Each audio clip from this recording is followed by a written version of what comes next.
Nnabe ele ihe n'obiri mo Owe-Ayanma o. Ewe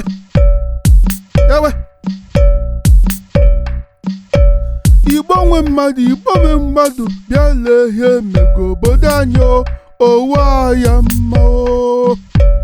Ọwụnụ chọrọ Igbo mma o Owe-Ayanma. Ụmụ Holy Ghost College Arugo Boys yo bịanụ lee n'ihe mego obodo anyị o ọrịa anyị mma o. Ọwụnụ chọrọ Igbo mma o Owe-Ayanma.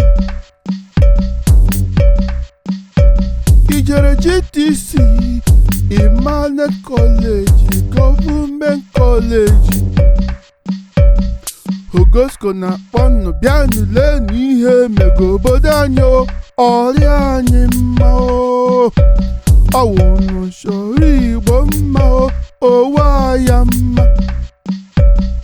Bishop Lazarus Fediges na ndị jere oji mgbọ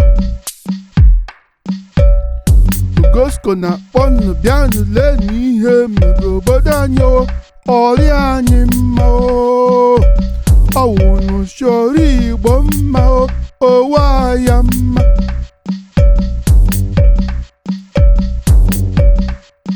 Ụmụ Holy Ghost College 95 set anụchi mara ha egbo gano bịanụ lee n'ihe mego obodo anyị o Owe-Ayanma o.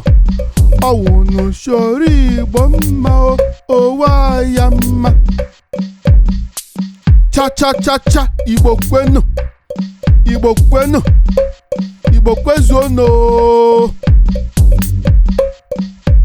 Honorable President Ike Chima Henry Peters Uzomemenike Odionye Debere Chumwa President Emeritus Richard Obodo Alụọchimu gwanụchi n'alụma chana o. Bịanụ lee n'ihe mego obodo anyị o ọrịa anyị mma o. Ọwụnụ chọrọ Igbo mma o Owe-Ayanma.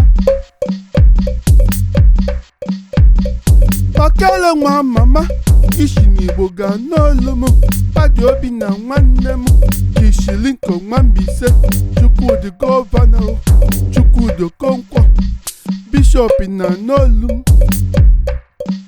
Bịanụ lee n'ihe mego obodo anyị o ọrịa anyị mma o.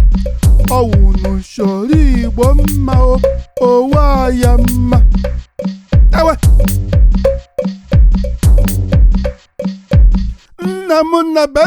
Nnabe bịa lee ihe n'obiri mo Owe-Ayanma. Ya ureke ama mo ya ureju ama mo. Hekereke lume gburugwa lume kereke ọnwa n'obiri mo. Hekereke lume gburugwa lume kereke ọnwa n'obiri mo Owe-Ayanma.